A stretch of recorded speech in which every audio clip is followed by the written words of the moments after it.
Ora, muito boa tarde a todos. Sejam bem-vindos a mais uma sessão do Fibernamics Impulse at Home, na segurança e no conforto das nossas casas, e vamos continuar a repensar no futuro. E a verdade é que hoje a sessão que se segue traz-nos um tema que tem sido muito caro ao universo da ficção científica, mas que deixou de o ser já há bastante tempo. Já é realmente até uma realidade no nosso dia-a-dia. Aliás, basta fazer aqui uma experiência, é virarmos para uma coisa destas e dizer: e aí Siri? Ela reagiu, por acaso correu bem.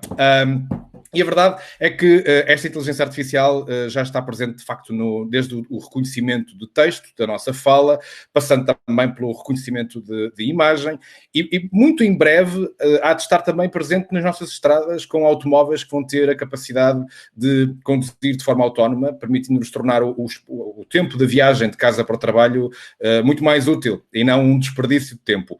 Ora, a verdade é que este é um mundo muito complexo, muito vasto, que está em permanente mudança, com novas ferramentas, novas aplicações, muitas questões filosóficas também aqui associadas. E neste caso, para conversarmos um pouco sobre isto e mergulharmos a fundo neste admirável mundo novo, temos o professor Paulo Novaes, professor da Universidade do Minho. Paulo, seja bem-vindo, está na hora de ligar a câmara e o microfone e vamos dar início a esta conversa.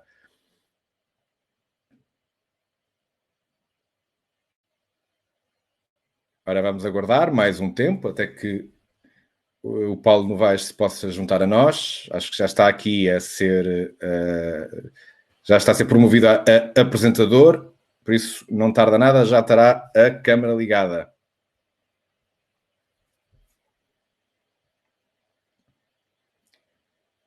Entretanto, já sabem que, sendo esta uma sessão de perguntas e respostas, quem está como participante na plataforma Fibernamics poderá introduzir as suas questões ao longo da conversa e à medida do possível, à medida que a conversa for evoluindo, eu próprio irei então selecionar as questões e partilhá-las com o Paulo Novaes. Mas o certo é que também estamos a ser acompanhados pelo Facebook e teremos também muitos participantes a colocar questões. Podem perfeitamente também introduzi-las nos comentários, que a equipa Fibernamics vai estar atenta e também vai fazer chegar essas dúvidas e sugestões e questões a esta conversa. Penso que já temos... Olá, boa tarde. Boa tarde, Paulo. Seja bem-vindo. Olá, agora sim. Obrigado. Desculpe lá, a inteligência artificial é bom, mas ainda depende, neste caso, das infraestruturas e não sei porque de vez em quando a internet, por volta desta hora, prega-me partidas aqui na cidade de Berço. Temos que lhe dar um desconto, porque exatamente. A verdade é que por este tempo a rede tem sido puxada aos limites da sua capacidade, por isso, pelo menos, há de correr bem. Paulo, vamos então dar início a esta conversa, sendo que eu acho que um bom pontapé de saída, e até para acabar aqui com alguns mitos, é a ideia de que isto é tudo muito etéreo, ainda é muito distante, mas eu quase que poderia arriscar e dizer que neste momento, mesmo no combate ao Covid, a inteligência artificial já terá sido muito útil, nomeadamente até na descodificação do genoma do vírus e até em formas de avaliar as imagens, os PET scans dos doentes, de forma a automatizar, de certa forma, também o diagnóstico a partir das imagens médicas recolhidas pelos pacientes. Sem dúvida. Em primeiro lugar, obrigado pelo convite que me fazem. É sempre um prazer e uma honra estar aqui. Neste caso, em representação do Grupo de Inteligência Artificial da Universidade do Minho, nomeadamente do Centro Algoritmo, onde eu sou investigador. Dizer duas coisas. Sim, de facto, a inteligência artificial, tem estado envolvida fortemente nisso, em particular na descodificação dos genomas. Aí muito na sua área da inteligência artificial ligada à bioinformática, onde tem feito trabalhos muito interessantes que têm permitido descodificar os diferentes genomas e tem permitido depois comparar e verificar se há ou não evolução no vírus, né, nas mutações que ele vai sofrendo e perceber também de algum modo, ou pelo menos permitir que se tenha depois os dados para depois no futuro e agora se permitir prever que tipo de mutações e as implicações dessas mutações. Uma segunda faceta que referiu também, ela é muito interessante e muito forte, porque é fruto do atual estado de desenvolvimento considerável que nos últimos 4, 5, 6 anos, não mais do que isso, a inteligência artificial teve, foi no campo da visão por computadores. E, de facto, aí tem havido avanços espetaculares que permitem que hoje sejamos capazes de identificar, haver um reconhecimento facial extraordinário, por exemplo, aquelas situações de identificar pessoas em multidões, que tem permitido, por exemplo, como referiu, facilmente detectar alterações, por exemplo, na temperatura das pessoas quando passam determinados espaços, em determinados locais, e isso, de facto, tem sido avanços notáveis que estão a ser utilizados, em particular, na China, na Coreia do Sul. Anteontem estava a falar com um colega meu que trabalha na Coreia do Sul, mas estava a referir que até na própria entrada da universidade estavam já a utilizar esse tipo de scanners para detectar esse tipo de coisas, o que é de facto notável, não é? E isso é um dos contributos que eu julgo mais visíveis, entre outros, que esta área do saber e do conhecimento tem estado a dar ao mundo. Mas se reparar com atenção, a utilização dos drones, por exemplo, as forças de segurança, que se tem visto em praticamente toda a Europa neste momento, e que permite um outro tipo de autonomia às forças de segurança no controle e na vigilância, também tem sido uma outra faceta interessante. Agora, é óbvio que isto também nos levanta muitas questões filosóficas, não é? Porque ainda agora eu estava a falar do caso chinês, a tecnologia do face recognition associada a um sistema de controle dos cidadãos. Isto levanta imensas questões de privacidade pronto, e é uma ferramenta ao serviço de um regime pronto, com as suas idiosincrasias, é que isto depois, à partida, está, no caso chinês, associado a um ranking social. Perante o tipo de comportamento do cidadão, haverá uma espécie de prémio político, digamos assim, em que há cidadãos de primeira, de segunda, e houve até, há reportagens da BBC que demonstram que um jornalista, depois de colocar a sua cara no sistema, o sistema demora pouco mais do que 3, 4, 5 minutos a reconhecê-lo na rua. Exato. Bem, em primeiro lugar, porque esses sistemas têm memória, e uma memória um pouco mais, digamos, aperfeiçoada do que a nossa e com capacidades ilimitadas. Mas deixe-me dizer duas coisas antes de lhe responder à pergunta. Em primeiro lugar, dizer que eu sou engenheiro, como penso que ontem o meu colega Pedro Erezes, presidente da Escola de Engenharia, referia, e nós somos otimistas, não é? Por natureza, e somos pessoas que, acima de tudo, o que queremos é desenvolver ferramentas, sistemas, aplicações que permitem que depois, digamos, as pessoas nos seus lugares, no desempenho das suas funções, o façam de uma forma mais eficiente. A engenharia é, acima de tudo, desenvolver metodologias, métodos, ferramentas que permitem um aumento de performance. Para mim é isso que é fundamental e é por isso que eu trabalho. Obviamente, eu sou um cidadão como o Hugo e estou naturalmente preocupado com a má utilização que esses sistemas possam ter.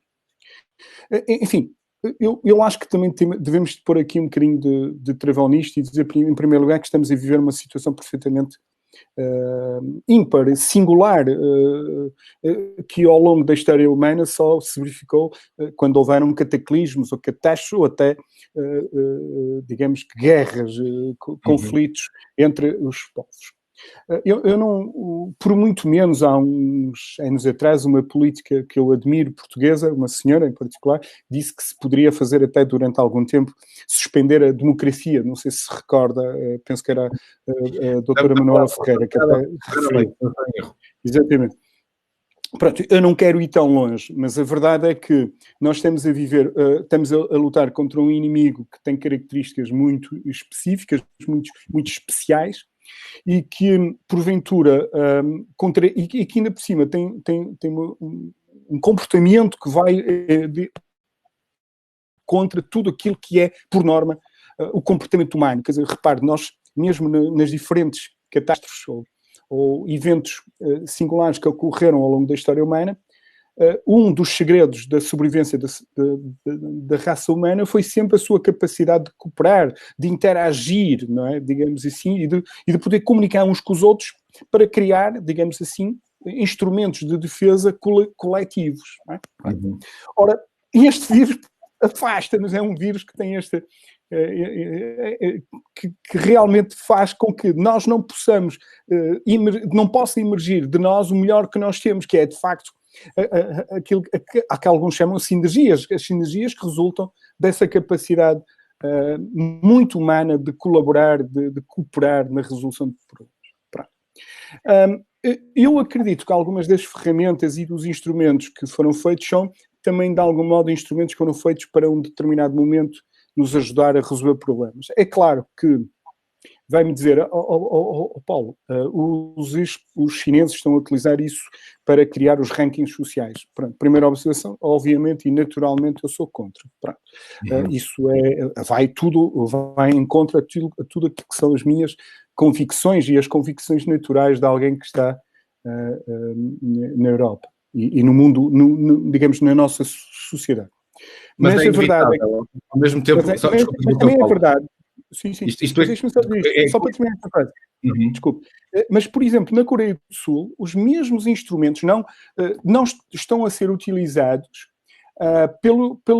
na Coreia do Sul e não com este intuito de criar os rankings sociais. Estão a ser utilizados para lançar alertas, para permitir que as pessoas tenham essa capacidade de se defenderem, digamos assim, ou de se afastarem de locais que possam eventualmente ser de perigo. Está a ver? A mesma tecnologia tem um uso que eu diria mais adequado e mais correto. Isto faz parte da história humana, não é? Ou seja, normalmente depois de uma grande guerra, a tecnologia bélica acaba por ajudar a criar outras tecnologias que são altamente benéficas. Nasce o micro-ondas, depois dos radares que eram usados para combater forças inimigas. E, curiosamente, já agora, abrindo já aqui uma brecha nesta nossa conversa para um comentário, o Carlos Neves, que já ontem esteve muito ativo nestas conversas, diz, e comenta e com razão, as idiosincrasias da China chamam-se ditadura.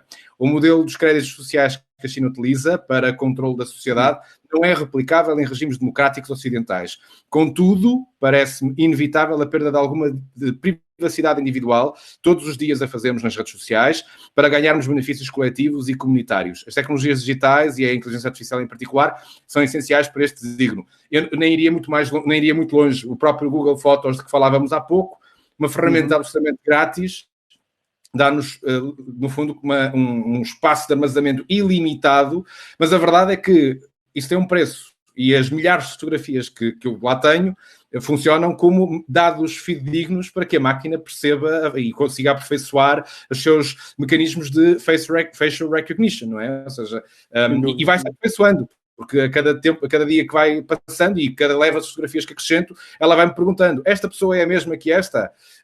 Isto é tudo inteligência artificial de mãos dadas connosco.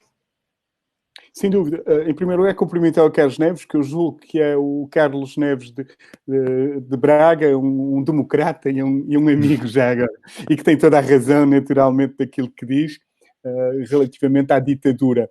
A vida é um trade-off, não é? É sempre um trade-off que há cedências que de parte a parte temos que fazer. Eu julgo que vivemos um momento delicado, não é?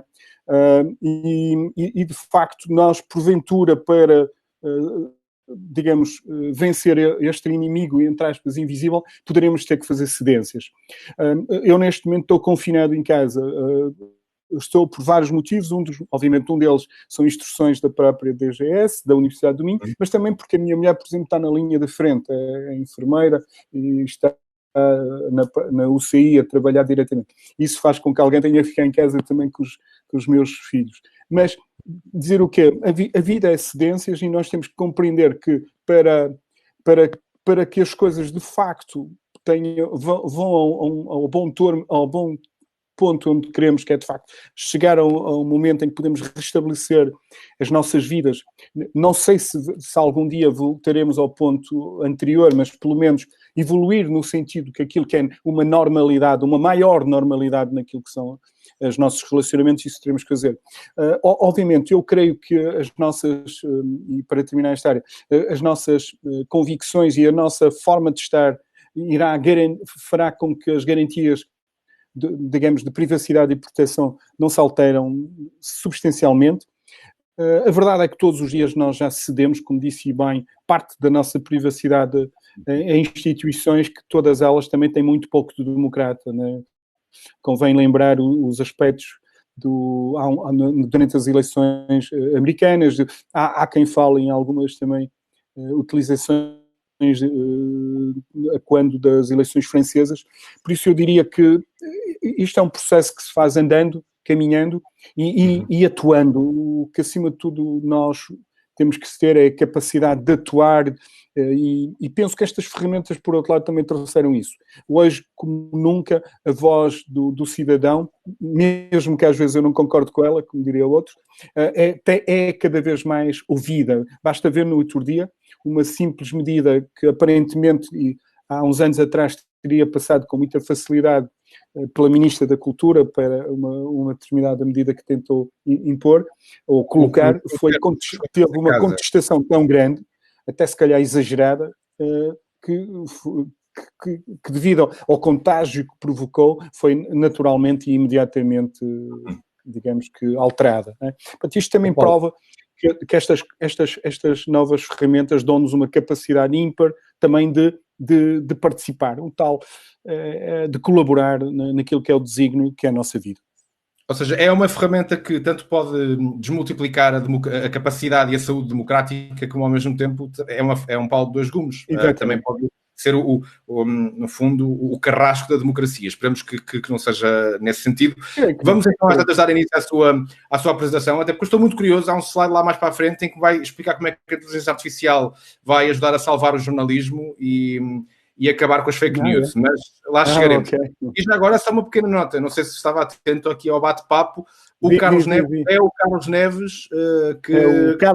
É o meu amigo Carlos Neves. Exatamente. Mas agora, antes de mergulharmos na apresentação, acabou de surgir aqui uma pergunta direta do Facebook que diz o seguinte: em Israel estão a utilizar a inteligência artificial para follow-up a cidadãos com questões de saúde e práticas de isolamento. Poderemos ver isso a ser implementado em Portugal nos próximos meses. Isto eu diria que não será mais ou menos a mesma tecnologia por trás do Tenho Cancro e Agora, da AVA, uma tecnologia, aliás, uma solução que foi até anunciada recentemente em Portugal. Era só uma questão de ser adaptada para esta realidade do Covid. Sim, já há alguns casos de utilização disso, por exemplo, a um nível distinto, mas há, por exemplo, eu vou falar nisso no assistente virtual que responde a questões que foi desenvolvido na Universidade do Minho pela Escola de Medicina e por uma empresa privada, que também vai nesse sentido. Há várias iniciativas nesse sentido. É preciso ver que nós, obviamente para quem está em casa, 1 mês, 2 meses é muito tempo, mas para desenvolver um sistema adequado que dê respostas concretas e rigorosas, estes 2 meses não é muito. Obviamente, nós perdemos um bocadinho a noção do tempo, porque, de facto, estamos parados em casa, não é? Mas exatamente. 2 tempos para desenvolver sistemas não é muito com rigor. Basta ver a questão das vacinas e esse tipo de coisas, não é? Logo, é preciso também ter algum cuidado. Eu sei que estamos todos com muita pressa, mas temos que andar devagar para, de facto, conseguir chegar lá e não cometer erros pelo caminho. Porque os erros, como diz o Yuval Noah Harari, são, de facto, poderão alterar radicalmente as nossas vidas, não é? E se cometemos muitos erros, não é? Exatamente. Paulo, vamos então mergulhar na apresentação e vamos estando atento também aqui às perguntas que vão surgindo. Além de perguntas, também vão surgindo comentários que clamam pela reindustrialização, parte do pressuposto que o António Ricardo Pimentel de Oliveira se refere não só ao regresso à prática da normalidade nas nossas empresas, mas também a um reforço da industrialização dos nossos países europeus, para não estarmos também tão dependentes da China. Mas vamos então começar a apresentação e à medida que a conversa for fluindo, vamos introduzindo novas questões. Obrigado. Já posso, desculpa. É isso. Ok. Pronto, peço desculpa, os slides estão em inglês, porque normalmente eu reutilizo em vários contextos. Pronto, só contextualizar, de facto, o vírus surge em dezembro, aos primeiros sinais que aparecem nas redes sociais. É importante dizer isso, porque isso pode ser algo que depois se possa utilizar, mas a realidade é que nas redes sociais, no Twitter, apareceu em cerca dos primeiros, digamos, grandes fluxos de informação surgem em 2019 e só passado 3 meses praticamente a Organização Mundial de Saúde declara a pandemia. E praticamente desde essa altura eu coloquei naturalmente uma imagem da minha cidade, de Guimarães, estamos em lockdown fechados. Portanto, é preciso ver que o mundo acabou de facto de parar. É uma situação completamente inusitada, nunca se tinha visto isto. Por exemplo, alguns dos anúncios que estão aí nessas imagens mostram, de facto, uma alteração radical de comportamentos. Eu aprecio muito esta revista, a New Yorker, ela é muito famosa e é espetacular, e acima de tudo a beleza e a qualidade das capas que normalmente surgem. Estas 3 são praticamente as últimas, não estão pela ordem com que elas aparecem nas edições, mas são premeditadas. Reparem as alterações na central, digamos, no grande terminal de Nova Iorque. Toda a gente viu, com certeza, nos imensos filmes de Hollywood que se passam neste ambiente, a multidão que havia, de um momento para o outro, a solidão de alguém que está num edifício que foi feito para receber pessoas e que está só. Portanto, logo ali, as grandes alterações que esta pandemia trouxe ao nível de todos os aspectos da mobilidade humana. O segundo na economia. É uma imagem muito peculiar na noite, na penumbra, enfim, o artista que a desenhou foi muito feliz. E reparem o que é que nós vemos. Um homem só, isolado, um daqueles estafetas que neste momento prestam um serviço também ele notável, que é, de algum modo, de entregar um bem, uma mercadoria a quem a necessita. Também aqui uma grande alteração, não é? Deixamos de ir aos locais, consumir, comprar e passam a ser, digamos, entregas ao domicílio. Não é? Recordo também que esta imagem é feliz porque tem um humano, mas também há neste momento entregas em grandes cidades americanas e da Ásia, já com base em drones que estão também a entregar os serviços, por exemplo, da Amazon. E a terceira, particularmente para mim importante e marcante, é, por exemplo, a nova forma de interação social que neste instante se tornou, de facto, a moda e que se tornou a prática, não é? Que é, por exemplo, eu imagino a minha mulher a falar neste momento, em alguns momentos, a falar com os meus filhos durante a noite ou quando vai para trabalhar. E tudo isto se tornou, neste caso, a prática. Está bem? Aliás, esta conferência é em si mesmo, este meeting é ele também fruto disso. Isto é, as novas tecnologias que vieram permitir e que ainda bem que existem, não é? Porque senão hoje teríamos, no combate a esta pandemia, estaríamos completamente isolados como soldados perdidos no meio de uma batalha. Porque neste momento, pelo menos usando estas novas formas de interação social, podemos comunicar e podemos também, para além da natural comunicação para com os nossos familiares, também utilizar isso para criar as sinergias que nos vão permitir ultrapassar esta pandemia. Portanto, eu depois trouxe 4, 5 exemplos de utilização de tecnologia e de inteligência artificial. Já agora, a inteligência artificial é um guarda-chuva, não é naturalmente a única tecnologia que está envolvida no desenvolvimento de alguns destes projetos que aqui vos salientei, não com rigor científico, simplesmente para servirem de ilustração das ideias. Portanto, tem havido muito trabalho na área da vigilância, com muitos sistemas de alertas, de warning. Por exemplo, o Blue Dot tem um sistema que nos alerta para grandes concentrações de pessoas, para grandes concentrações, e comunica. Os outros, por exemplo, são sistemas mais de tracking que fazem a vigilância onde estão as pessoas, onde estão-se a concentrar, recolhendo a informação, quer das redes sociais, quer também diretamente dos dispositivos.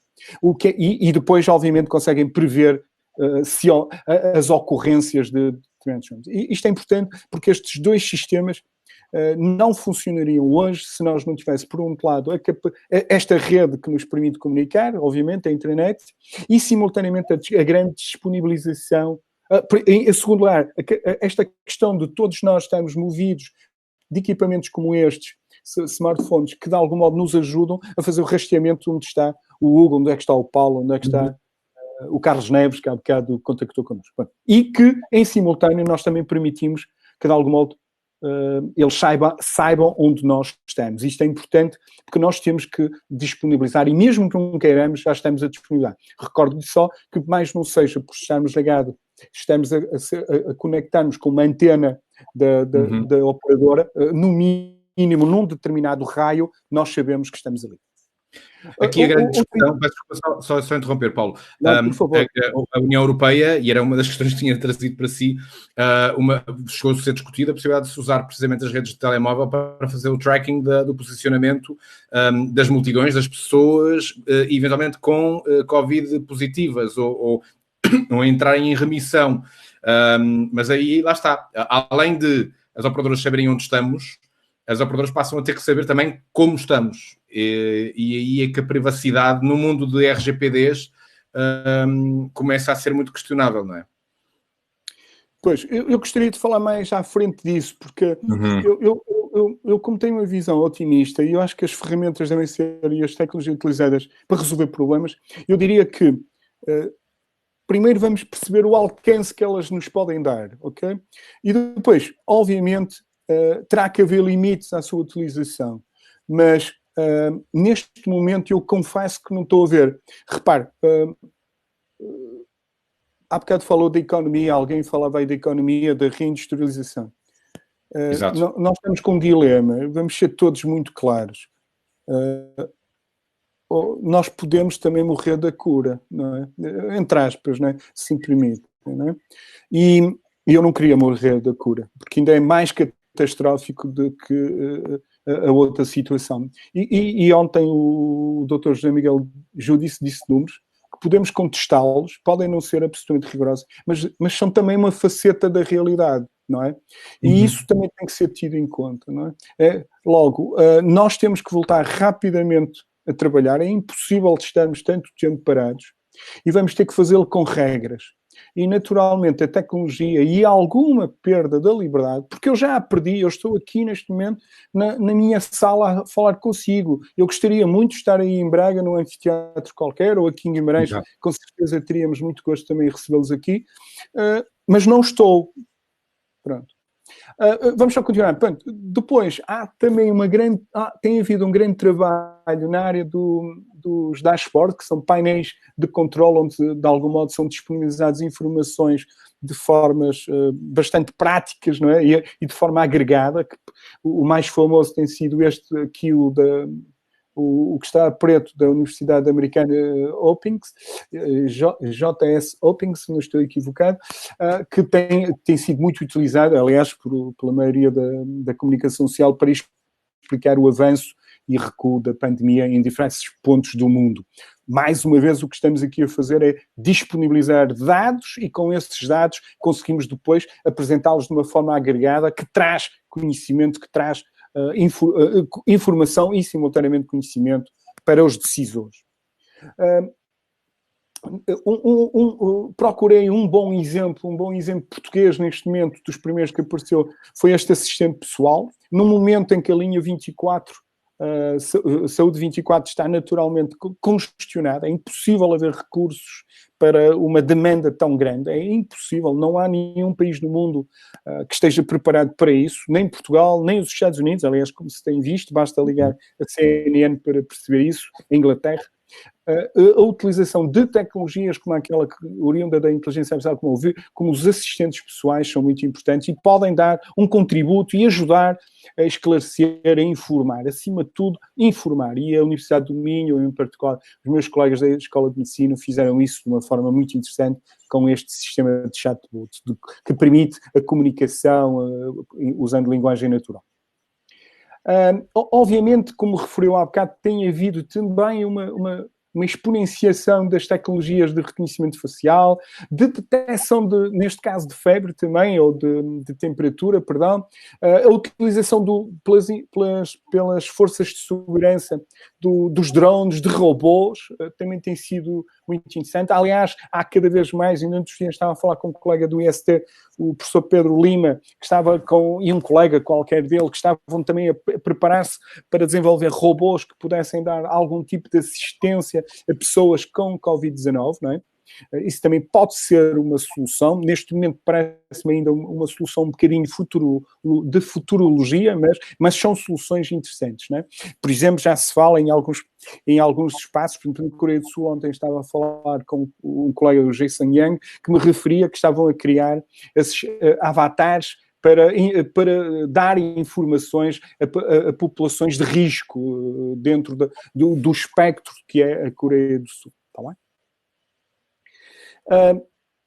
E depois, naturalmente, também a utilização dos mecanismos da inteligência artificial para detecções de diagnóstico. Aqui o que estamos a ver são basicamente técnicas de deep learning que estão a analisar imagens, como há bocado referiu, para ajudar na detecção e na compreensão das implicações e dos efeitos, que o Covid-19 está a ter sobre o corpo humano e, em particular, sobre alguns dos órgãos mais importantes. Aliás, está-se a verificar uma tendência, ainda ontem também conversava com um colega sobre isso, que não está só a afetar, por exemplo, os pulmões, como seria, porque isto é uma gripe, de algum modo toda a gente dizia isso, mas não, está a ter efeitos também, por exemplo, sobre os rins e sobre outros órgãos que se está agora a detectar. Porquê? Porque começa-se a ter mais dados que permitam encontrar correlações, padrões que estão a se encontrar, padrões que esta doença está a provocar. Paulo, só fazer aqui uma pequena chega. Uma vantagem desta tecnologia é libertar tempo dos patologistas para analisar, aliás, não falando necessariamente só do Covid-19, mas num contexto em que ela já está mais depurada e com uma sintonia mais fina para a detecção de problemas, os patologistas poderão, virtualmente um dia mais tarde, ter menos trabalho, no sentido de que só terão que se preocupar com uma faixa mais restrita de imagens que suscitem dúvida, e a máquina poderá ter a capacidade de discernir ou fazer até ao diagnósticos mais automaticamente, ou seja, também vão permitir libertar tempo dos profissionais.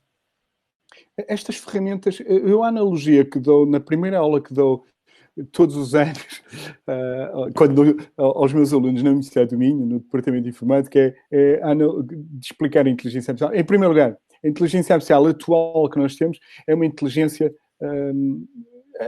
eu não tenho como objetivo, há bocado estávamos a falar de desenvolvimento de máquinas de androides super inteligentes, como referiu no Westworld, no Blade Runner, enfim, em todos os Hollywoods movie, né, que nós ao longo do tempo temos visto e que eu adoro, e que são, porventura, também um dos motivos pelos quais eu estou hoje aqui a falar consigo e me apaixonei por esta área.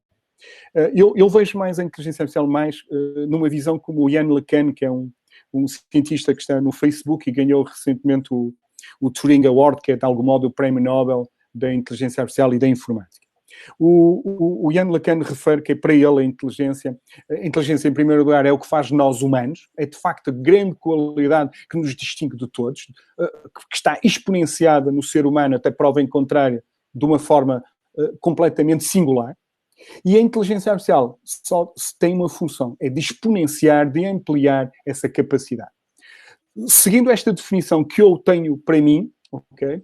Eu uso sempre esta analogia. Os agricultores, o meu avô era agricultor aqui no Minho, numa terra chamada Centro Cato, aqui a uns quilómetros de onde eu moro, usava os bois de raça galega, né, de cornos muito grandes, isto é, obviamente numa sala de aulas tem algum impacto para brincar com os meus alunos, e usava os bois para, digamos, lavrar a terra.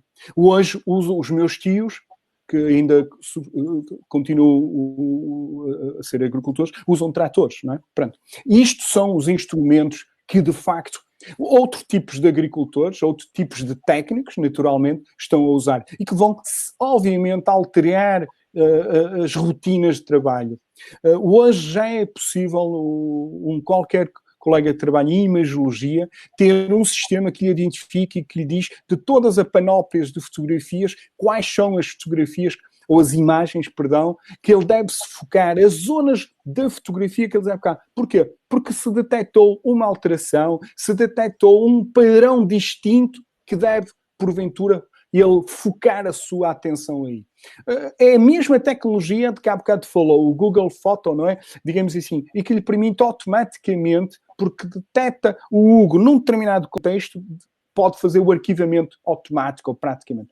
Esse tipo de tecnologia hoje é uma tecnologia essencial, principalmente a da visão por computador, que de facto deu um salto espetacular nos últimos 5, 6 anos, que faz com que desde campos como a medicina, à condução autónoma, onde a Universidade do Minho também tem um papel bastante forte, têm sido utilizados para resolver problemas como esses e, obviamente, isso permite a nós humanos nos podemos focar noutros aspectos também eles importantes, que é de facto, repare, já agora uma coisa, eu usei até agora uma palavra para caracterizar que era espetacular, mas não deixa de ser interessante que esta mesma tecnologia no qual eu trabalho, que o meu grupo de investigação trabalha, o meu colega Vítor Alves, por exemplo, dentro do meu grupo é um dos especialistas em imagiologia de Portugal, tem muitos trabalhos sobre esta área, em particular sobre tomografias, etc, etc. E, no entanto, o sistema identifica um tumor, mas não sabe que é um tumor. Já reparou o contrassenso disso? Você sabe que aquilo, por exemplo, é uma cadeira, identifica a cadeira, mas não sabe para que serve uma cadeira. Só sabe não tem consciência que aquilo é uma cadeira, não é? Portanto, não tem o conceito de cadeira. Portanto, é uma lupa inteligente. Se quiser. Portanto, neste momento nós estamos a esse ponto da detecção de uma forma de facto brilhante, identifica melhor do que eu e que o Hugo. Repara, aquele exemplo clássico que vocês jornalistas usam muito, que é o sistema de detecção reconhecimento facial na China, que detectou aquele fulano que era procurado pela polícia chinesa, que tinha um problema qualquer, num concerto com, eu agora não lembro os números, 50 mil pessoas. Detectou, mas não sabe que ele se chama João da Silva. Sabe que é que identificou ali um objeto que podia ser até uma cadeira. Imagine, você vinha lá uma cadeira e ele identificava. Pronto, é isso que é importante também explicar e desmistificar, ok? Isto é, na prática, um grande coador que identifica com uma grande clareza um objeto com determinadas características, mas que não sabe que objeto é, mas que é essa ferramenta que devemos usar, de facto, para simplificar neste momento a nossa vida. Portanto, continuando, se me permite, há de facto também um trabalho notável na área que estão a ajudar a procurar, digamos, novas formas de tratar, onde até, por exemplo, dá para fazer simulação de proteínas, coisas assim desse género. E julgo que, eu já não me lembro... exatamente, o segundo exemplo, que era este, onde eu queria chegar, que é também um problema que é simultaneamente o mau uso das redes sociais e desta grande capacidade hoje que temos de interagir entre nós, que é, de facto, a proliferação de informação não confiável neste... Eu não me atrevo a dizer nas redes sociais, eu diria que neste momento circula à volta do mundo. E tem havido cada vez mais esforços também para desmistificar, para detectar, não é? Basta ver que, por exemplo, a comunicação social portuguesa tem uma série de produtos, de programas onde se fala isso, polígrafos, exatamente. E isto são todos sistemas que têm neste momento a capacidade de tentar identificar fake news, mas também de tentar ajudar a validar a informação, como? Fazendo aquilo que no jornalismo há muito se faz, que é um trabalho interessante, mas que também não é muito nobre, que é o senhor consultar N fontes, não é? Esse trabalho de ligar para as fontes e de checar e verificar com mais do que uma fonte ou N fontes que uma informação é verdadeira, não é aí que é o ganho. Onde é que está o ganho? É o senhor olhar para uma informação, detectar o valor dela e as implicações dela e trabalhar sobre isso. O facto de ela ser verdadeira ou falsa deveria ser um sistema que lhe possa dar essa informação para depois trabalhar sobre ela. Mas aqui, posso continuar? Só uma pequena parte, e até para introduzir aqui uma questão da Edith Felgueiras. Obrigado, Edith, por ter participado, por estar muito atenta a esta sessão. Pergunta ela, mas o reconhecimento facial não pode dar aso a utilizações irresponsáveis e abusivas como é que podemos controlar isto? E eu a esta pergunta anexo uma outra coisa, que é os chamados deepfakes, que são imagens transformadas usando inteligência artificial, que mimetizam a cara de um Obama, de um Trump, que mimetizam a sua voz, que manipulam a imagem, que ao olho do jornalista dificilmente ele vai perceber, e de facto também é necessário recorrer à inteligência artificial para contrariar a inteligência artificial usada no primeiro momento. Isso é o normal da evolução da tecnologia, não é? Repare, detectar entre aspas, o mentiroso, quando há uns anos atrás bastava olhar para a cara dele, não é? Quase. Hoje, obviamente, as pessoas foram aprendendo e foram naturalmente também ganhando outro tipo de instrumentos e de skills que lhes permitem, digamos, mentir online ou mentir até presencialmente. Pronto. E, no entanto, alguns, já agora uma parte, hoje até a arte de dizer uma coisa e o seu contrário num determinado discurso, que se chama já agora uma contradição ou digamos, como é que se chama? Quando nós dizemos uma coisa e o seu contrário é um paradoxo. Um paradoxo, exatamente. Por acaso não era eu daqui... Uma antítese. O contraditório ao mesmo tempo, digamos, é algo que hoje é recorrente. Bem, o que é que eu posso lhe dizer sobre isso? Repare, já agora, essa tecnologia foi feita na altura, sabe como é que começou essa tecnologia? Começou com estudos que ainda agora estão a ser melhorados para, por exemplo, compor partituras incompletas de música, não é? De Beethoven, etc, etc. E a mesma tecnologia depois foi utilizada para depois fazer reconstrução de vídeos. Ora bem, obviamente, isso também permitiu depois, nós podemos fazer simulações sobre os próprios vídeos que estavam completos e pôr as pessoas a dizer outras coisas. Pronto. O que é que eu quero dizer com isso? São tecnologia ainda recente, que esse é um mau uso, naturalmente, mas, por exemplo, essa mesma tecnologia é que nos permite fazer avatares que possam, por exemplo, transmitir uma mensagem positiva sobre algo com uma imagem de alguém a quem nós, digamos, nos inspira confiança. Imagina o que é, por exemplo, criamos um avatar olha, para os agricultores, com o engenheiro Sousa Veloso, tenho-me lembrado muito dele, por causa dele dizer despeço-me com amizade, não dava abraços, não sei se recorda, né? Ele dizia sempre despeço-me com amizade. TV Rural. É provável, no TV Rural, exatamente. Por exemplo, pôr uma pessoa como ele, por exemplo, a transmitir informações, ou uma imagem como ele, que era um homem, obviamente, à altura, muito conhecido, a transmitir informações aos agricultores. Por exemplo, imagina o que era criar um filme para fazer um professor virtual em que a figura era o Einstein, por exemplo. Para mim seria... Digo-lhe mais, Paulo, muito simples. Em Hollywood já se está a pensar na possibilidade de haver atores imortais, que são digitalizados, mimetizam voz. Não é preciso ir mais. Aliás, basta pensar que a mulher do Gene Roddenberry, o criador do Caminho das Estrelas, digitalizou a própria voz, todas as vogais e todos os ditongos, para que em todas as séries vindouras, depois dela falecer, o computador tivesse sempre a voz dela. Claro. Eu adoraria continuar a ver a Guerra das Estrelas, o Anakin Skywalker e todos eles sempre. O Harrison Ford, para mim, o super-herói do Indiana Jones. Obviamente, eu gostaria que no futuro... O James Bond, olha, por exemplo, o James Bond é um bom exemplo disso, né? Já passou por tantos atores, poder ser sempre o mesmo. Pronto, essa poderia ser uma utilização interessante. Obviamente, como é que se vai combater? Criando novas ferramentas que detectam essa má utilização. Isso vai-se perceber quando os discursos são naturalmente incoerentes com a personalidade da pessoa, não é? Obviamente, nós pode-me dizer alguém, mas durante a vida, aliás, havia um político bastante famoso em Portugal, que dizia, muito famoso, um dos pais da democracia dizia que só não mudam os burros, não é? Julgo que era o Dr. Mário Soares, mas há uma evolução do pensamento, mas nunca é uma evolução que me faz hoje dizer sim e amanhã não, não é? Mas, por exemplo, o mesmo sistema, imagina a seguinte situação, que não conhece o presidente dos Estados Unidos e ponha-se a ver na CNN 2 discursos consecutivos dele, num espaço de tempo relativamente curto, e diga-me se é fake news ou não, ou se consegue detectar que, de facto, é a mesma pessoa e não é manipulação. A ver? Repare, com ele, por exemplo, seria um assunto que provavelmente, enfim, eu espero que a CIA não esteja a ouvir isto, mas que não seja fácil de detectar. Deve ser mais seguro que o Zoom, certamente. Exatamente. Pronto, mas qualquer... sim, está bem. Mas está a ver, pronto, são situações que de facto nós temos que evoluir. Há naturalmente o mau uso dessa tecnologia, mas mostrei-lhe um milhento de outras possibilidades que com a mesma tecnologia poderão ser coisas muito úteis e muito interessantes. Podemos fazer.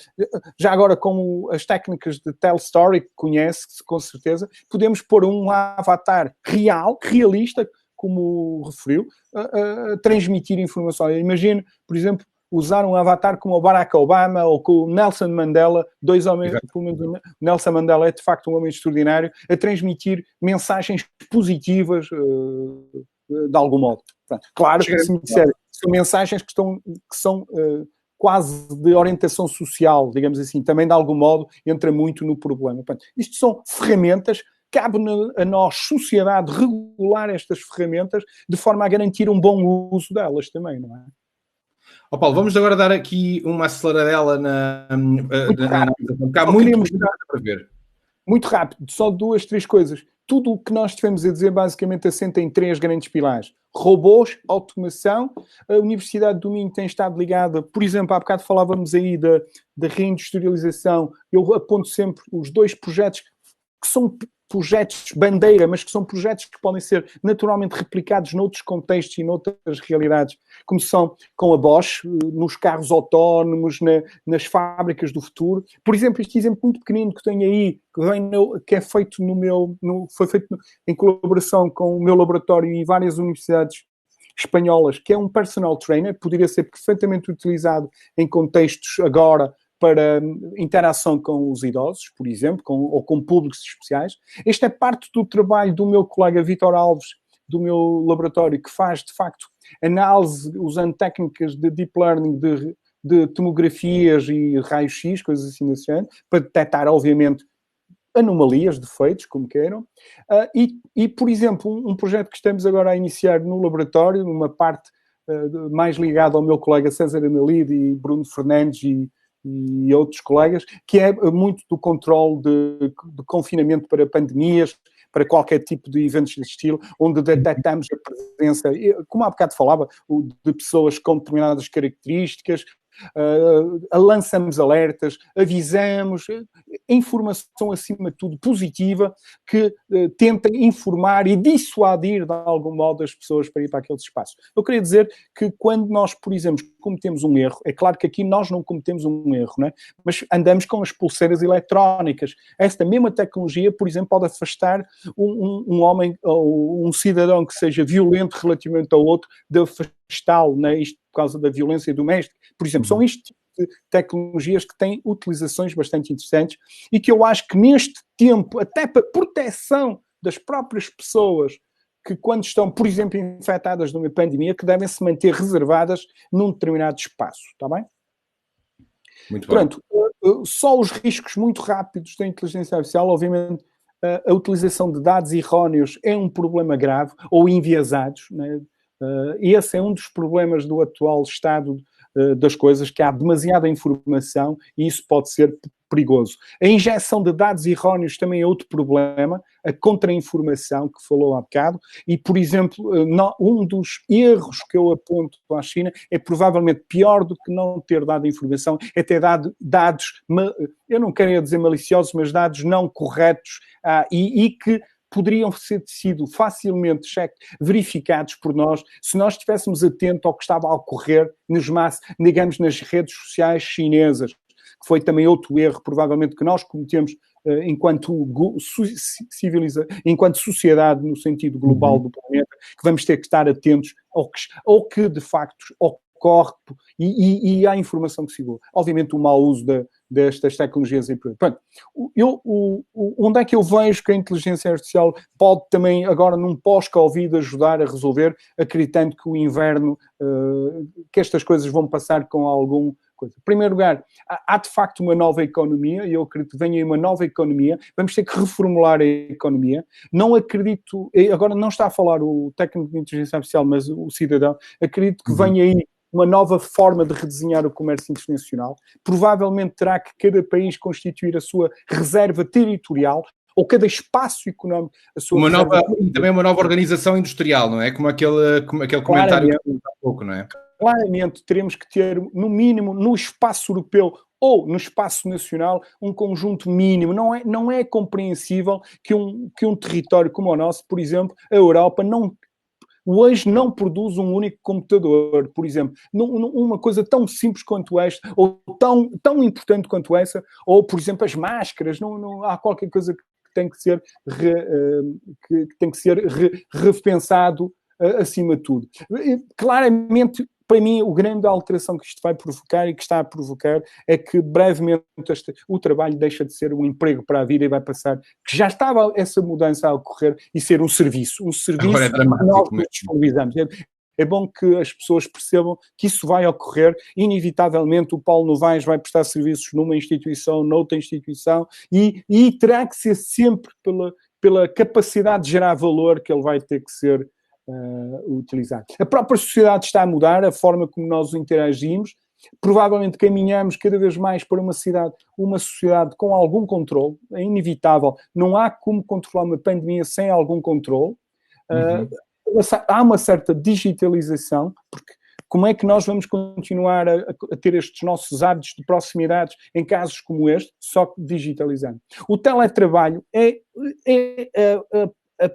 esta crise que alguns estamos a viver veio provar a importância, a utilidade e a fazibilidade do teletrabalho, obviamente do ensino à distância, obviamente não com as mesmas características nem qualidade, mas está provado para determinadas funções e ele vai ser ampliado. Por exemplo, há uma iniciativa que o professor António Cunha, da Universidade do Minho, está neste momento a liderar, aqui na região, que será uma academia digital, onde tudo isto, estas competências possam ser também elas transmitidas. E na área da saúde, de facto, também eu penso que nada vai voltar a ser igual. Vamos perceber que estas tecnologias são fundamentais para permitir a evolução da nossa sociedade. Só que uma questão que acabou de chegar aqui do Facebook, de um espectador do Brasil, sobre a contrarreação à nossa presente dependência industrial da China. Reindustrializar nos próximos anos a Europa, Estados Unidos e mesmo aqui o Brasil. Há, na sua opinião, um papel central e estratégico nisso para a inteligência artificial? PS, acrescenta ainda, Japão já está a dizer que gradativamente retirará da China as suas empresas. De que forma é que a inteligência artificial pode aqui também fazer a diferença na maneira como nós vamos reorganizar as nossas indústrias, reorientá-las? Qual é a sua opinião, professor? Duas coisas. Em primeiro lugar, é preciso perceber que julgo que já alguém falou nisso ontem também, se como sociedade e como cidadão você está disponível para pagar mais caro por um determinado produto que seja feito na Europa relativamente a outra parte do mundo, seja ela qual for, em qualquer instante, ok? Se as economias mudarem radicalmente e todos passamos a ganhar mais, talvez. Pois, mas a questão que se coloca também é essa, é se estamos disponíveis ou não. Pronto. Obviamente, tudo isto é mais uma vez um trade-off, um jogo de coisas. Nós não estamos a querer, de um momento para o outro, passar de 0 para 100, temos que ter bom senso. E o bom senso indica-nos que o conceito de reserva nacional, estratégica, já existe. Por exemplo, o exemplo mais claro foi a recente crise do petróleo, dos combustíveis, que houve recentemente, até em Portugal, não é? Pronto, como é que ela foi minorada? Havendo uma reserva estratégica que permitia, durante algum tempo, abastecer os postos. Pronto, julgo que isso é a solução. O Japão está a fazer isso, mas o Japão também faz isto por características muito, muito especiais, que eu não queria agora abordar, até porque não sou especialista em economia. Isso provavelmente o meu colega Miguel Portela ou o Fernando Alexandre ou Conraria fariam isso fariam isso melhor do que eu. O que eu diria é que, acima de tudo, a inteligência artificial vai ser um instrumento importante para os decisores, para os economistas, para os gestores, para os industriais, porque lhe vai fornecer aquilo com que eles tomam a decisão, que é o conhecimento. Por exemplo, dizer-lhes que produtos, numa primeira fase, é essencial para um país ter uma base e uma reserva estratégica, e paciência, teremos que, da mesma maneira que eu sei que pago mais para ir ver para ter um carro melhor, também terei que ter, provavelmente, noção que terei que pagar um pouco mais para garantir que uma parte da produção é feita cá. Claramente, nós temos que ter essa reserva estratégica, por exemplo, na agricultura. Nós tivemos sorte que os camionistas e os distribuidores têm feito um trabalho notabilíssimo, pelo menos até ver, de manter as cadeias de fornecimento. Também a eles temos que lhes ser gratos, ok? Obviamente, em primeiro lugar, as pessoas da área da saúde. Todos os dias eu agradeço a alguém que chega à casa com saúde e isso, mas naturalmente também a eles têm tido um trabalho notável, e é esse conhecimento que vamos adquirir com esta pandemia que vai ser fundamental. Isso é importante, que eu depois gostaria, no fim, uma palavra final, falar sobre isso, porque já fui presidente da Associação até dezembro passado da Inteligência Artificial, e há de facto algo que, como país, temos que fazer, que tem a ver com os dados. Deixa-me só dizer isto.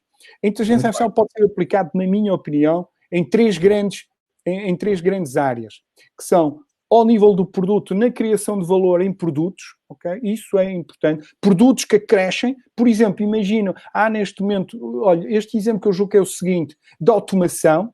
Há neste momento empresas que pararam porque os seus colaboradores foram infectados. Ora, pelo menos uma parte da produção poderia se calhar manter-se e a empresa gerar valor para pagar aos seus funcionários, pelo menos em parte, a parte do layoff, né, por exemplo, se tivessem algum tipo de automação. Mais uma vez, eu julgo que esta pandemia vai reforçar a automação de um conjunto de tarefas que necessariamente terão que ser automatizadas até para se tornarem mais competitivas e para o acréscimo de valor que vamos pagar por este produto ser português não ser tão caro.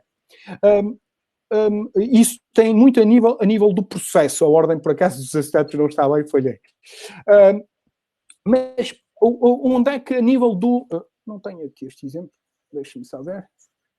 Por exemplo, este exemplo que era onde eu queria chegar. Por exemplo, daquelas meias que estão ali que servem para detectar falhas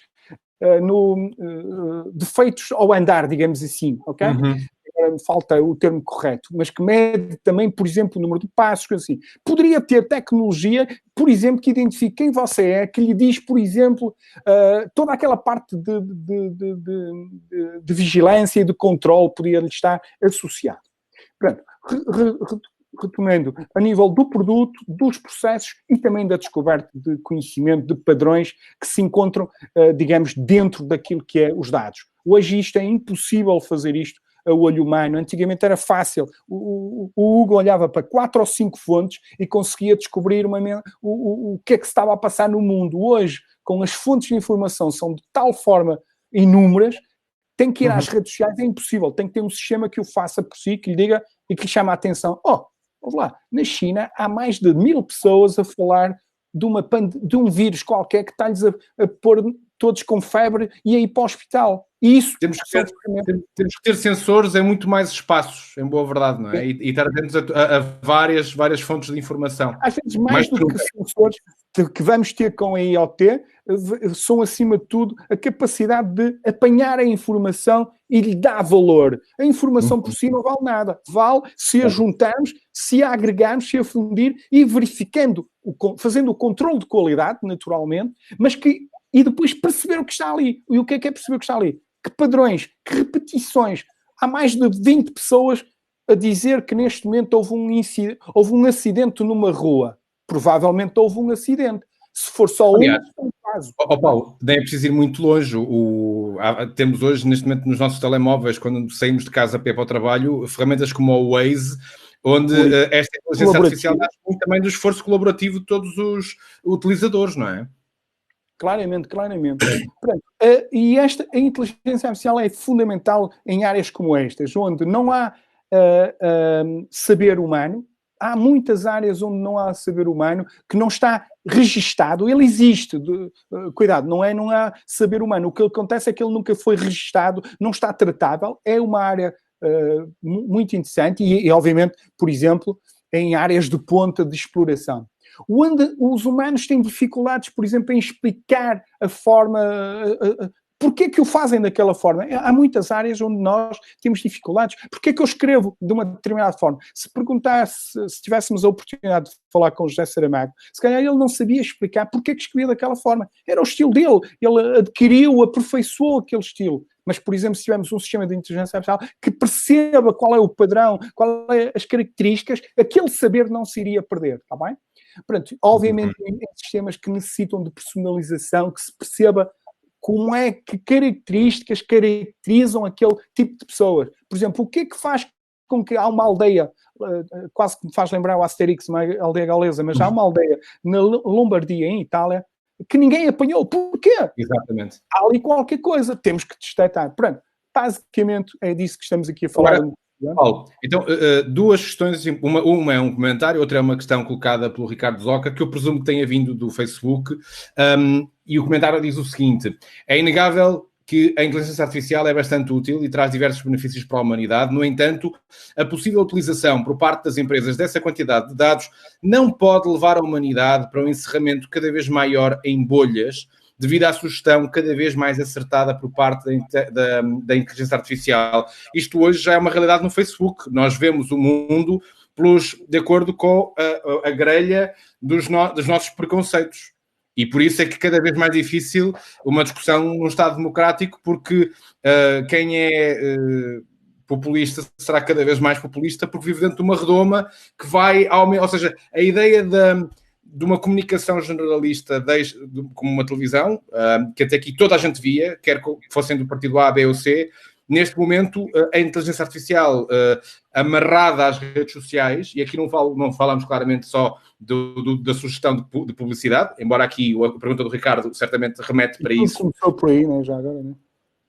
Mas a verdade é esta, é que a inteligência artificial pode, de alguma forma, também ter este efeito perverso, que é colocar-nos cada vez mais dentro da nossa bolha, a consumir sempre o mesmo produto, porque eu nunca comi, vou dizer um disparate, mas já comi, mas imagino, quem nunca comeu manteiga de amendoim, certamente nunca terá um anúncio de manteiga de amendoim no seu feed, porque nunca fez like numa fotografia de amendoins.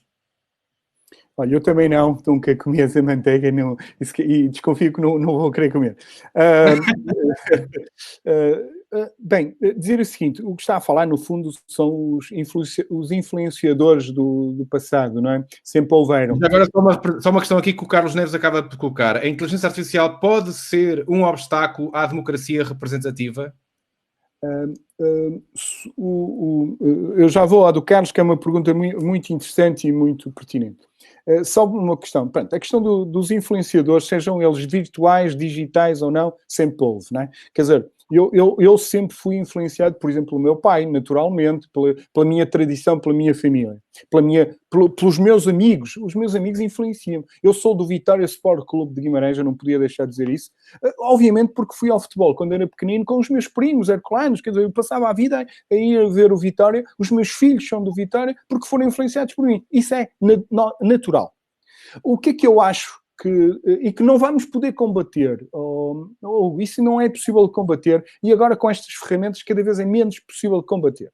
Só há uma arma, um instrumento que sempre foi o instrumento que foi feito para ajudar a que a humanidade crie diversidade. Não é? Aliás, a diversidade que o Mia Couto refere, que foi sempre a chave da sobrevivência humana. Foi essa capacidade de gerar diversidade que a humanidade teve e que eu sou dos que quero potenciar essa diversidade. Só com cultura. Só a cultura é que vai fazer que um povo tenha a capacidade de gostar, de aceitar e de respeitar a diversidade. Não há outro caminho. A cultura que tem um instrumento que se chama educação. Mas a janela que nós usamos para ver o mundo nos mostra o mundo de acordo com os nossos preconceitos, e se eu não convivo com a opinião do outro, e se tenho urticária e alguns anticorpos a lidar com algo que me cria repulsa, eu nunca serei capaz de aceitar o outro tal como ele é.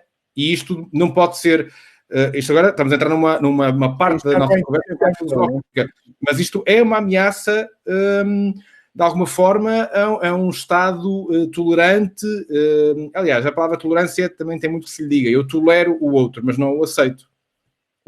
Pronto, Hugo, eu julgo que esse é o grande desafio do século XXI. Vamos ser claros, é essa situação que nós estamos agora a viver. A incapacidade de ouvirmos o outro, a incapacidade de aceitarmos que hajam opiniões distintas. Basta ver a intolerância que se vê em muitos setores da nossa vida. Na própria política, às vezes os atores políticos, a falta de tolerância para aceitar opiniões distintas. Naturalmente, o combate tem que ser feito das ideias, isso é natural, aliás, salutar. Eu gosto muito de um exemplo que é dado na cultura judaica, que hoje é feito. Em Israel, as tomadas de decisões são sempre tomadas por unanimidade. No entanto, por norma nas organizações, mas por norma, na primeira reunião que é feita, antes da tomada de decisão, uma pessoa, no mínimo, é obrigada a contra-argumentar e a procurar argumentos em contrário àquela decisão. Isto é, nem que não haja diversidade, é obrigado a se criar alguém, escolhe-se alguém que tente gerar uma diversidade de opinião, para criar o quê? Para dar a capacidade de fazermos, de ver outros pontos de vista. Por exemplo, uma das técnicas que as pessoas estão sempre convencidas que a evolução da raça humana, desde Darwin, foi feita com base na seleção natural, não é? Pronto. E a seleção natural é a seleção dos mais fortes. De algum modo, vem um pouco ao encontro do que falou. Mas sabe qual é um dos elementos fundamentais dessa evolução humana, dessa seleção natural? Foi a mutação.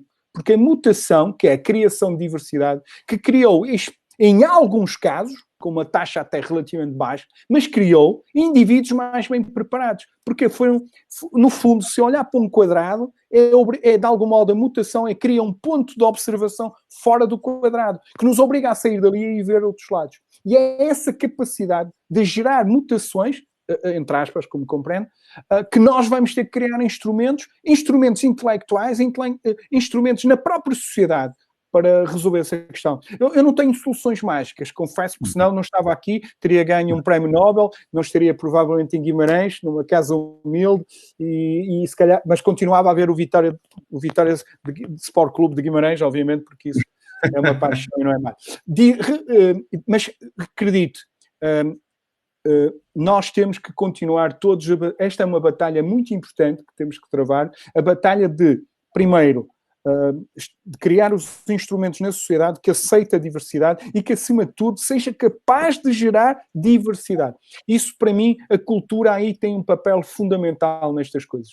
A cultura, as diferentes artes, que são formas, digamos, que eu penso que onde é mais fácil aceitar a diversidade, onde ela não é, digamos, tão ostratizada e, de algum modo, de uma forma natural, a sociedade, as outras dimensões da sociedade são capazes depois de interpretar. A capacidade de ir vendo o programa. Olha, imagina a quantidade de pessoas que não gostam, por exemplo, de jazz, mas que vamos, desde que respeitemos a capacidade de ver os espetáculos de jazz, a pouco e pouco, é quase como a cerveja. Não sei se recorda, a primeira vez que bebeu cerveja. Não acredito que você, como qualquer cidadão normal, enfim, se for normal, não gostou. Mas ao fim da história entranhou e até agora diz, já está com saudades de ver um fininho aqui com os amigos, não é? Pronto. Basicamente é isso. Olha, ao Carlos Neves eu tenho a dizer o seguinte. Primeiro, o Carlos está muito influenciado por um filme, com certeza que viu, que era o Circle, com o Tom Hanks, lembra-se? Que era de algum modo uma pessoa que conhece tão bem. Confesso-lhe que estou mais influenciado por um documentário chamado The Great Hackdown, que é sobre o fenómeno do Cambridge Analytica. E confesso-lhe que terminei o documentário muito pessimista quanto ao futuro da democracia e da humanidade. Pronto, esse é um problema que vamos ter que criar. Eu, acima de tudo, mais importante que o controle dos dados é o que se vai fazer com os dados. Eu acho que os dados têm que ser abertos, queria dizer. Eu acho que tem que haver um mercado de dados, mas um mercado no sentido da disponibilização em open source e obviamente, com as garantias todas que tenham que ser de garantir os dados anónimos e isso tudo, e controlar isso, mas os dados têm que ser disponibilizados, porque o conhecimento é fundamental. E uma sociedade que não seja capaz de gerar conhecimento usando as ferramentas do presente nunca será uma sociedade evoluída e próspera e progressista, já agora, não é? Pronto.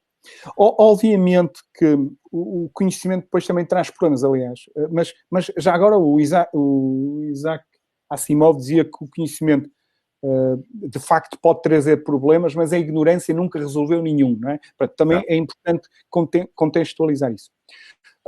O domínio destas ferramentas, porque de algum modo vão influenciar demasiado e condicionar. Cabe-nos a nós, como sociedade, criar barreiras contra isso.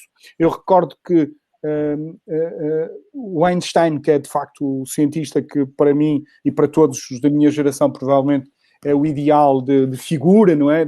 Naturalmente criou uma teoria e desenvolveu um conhecimento que levou ao aparecimento de coisas extraordinárias, que ainda hoje têm impacto na nossa sociedade, mas também foi de algum modo daí que surgiram um armamento específico, que até se julga que se sabe, poderia destruir a humanidade. Mas hoje criou-se instrumentos, criou-se digamos, um mecanismo que de algum modo não nos protege de um louco carregar no botão, mas também quando eu vou na rua nada me protege contra o facto do senhor carregar no acelerador e ir a 200 km/h e me provocar um acidente, mas que de facto criou uma consciência da não utilização daquele tipo de armamento. Eu estou convencido que isto são também as dores de crescimento que ainda estamos a ter, não é? E tudo isto é fantástico. Já viu que é um ditador poder, de algum modo, influenciá-lo de uma tal forma que você aceita de uma forma natural. Repare, todos os dias hoje, eu não queria ser deselegante com ninguém, não vou dizer nomes, mas todos os dias hoje vemos na CNN, no seu canal de televisão, nos nossos canais de televisão, pessoas que sem inteligência artificial estão hoje, mesmo assim, a condicionar o pensamento humano, não é? Eu diria que aí não é mérito da inteligência artificial, mas da burrice natural já agora, não é? De muita gente.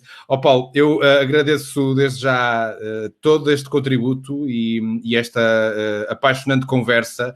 Aliás, este seu slide acho que acaba por ser extraordinário. A capacidade de adaptação... Não é meu, é verdade. Foi da internet, de alguém, obviamente diferenciado, que fez uma coisa extraordinária, que tem um mérito extraordinário. Eu nem consegui descobrir, porque eu tenho o hábito de respeitar as fontes. Penso que reparou sempre qual é a fonte. Eu, neste caso, ao francês que desenhou isso, peço-lhe desculpa. Tentei, não consegui, porque já várias pessoas têm utilizado este cartoon, mas achei este cartoon delicioso e extraordinário. Experimentou usar uma aplicação que é o TinEye, que faz o reverse search das imagens? Não tentei, que não tive tempo. Sabe que pode parecer que isto significa a nossa vida, mas a verdade é que nos últimos tempos eu nem tenho tempo para ir tomar café com os amigos. Imagina, estou a ser irónico, não é? Porque preparar as aulas, isso tudo e as reuniões, olha, até é pior porque de facto, como estamos em casa, perdemos o controle do tempo, não é? Os meus filhos queixam-se, a mulher queixa. Foi a deixa certa, porque a verdade é que nós, se houve coisa que este moderador não foi capaz muito de controlar, foi o tempo. Já lá vamos com mais 17 minutos do que o que era previsto. Mas a verdade é que foi tempo bem emprego. Acredito que os 38, 40 pessoas que nesta sala nos têm acompanhado, mais umas outras tantas que nos estão a acompanhar pelo Facebook, certamente acharam a conversa pertinente para os dias que correm. É inspiradora, mas ao mesmo tempo é acompanhada por uma sombra que nos obriga também a refletir. E eu diria que para que não sejamos engolidos por esta inteligência artificial, talvez o lema da Google seja um bom lema. Don't be evil. Se usarmos a ferramenta para algo bom, certamente traremos boas prosperidades para as nossas vidas como membros ativos de uma sociedade. Paulo, muito obrigado. E mais uma vez ficamos com uma excelente citação. Esta tempestade vai passar, mas as escolhas que fazemos agora poderão, de facto, formatar as nossas vidas para vários anos que teremos diante de nós. Paulo, muito obrigado. A conferência, esta sessão de perguntas e respostas fica então por aí.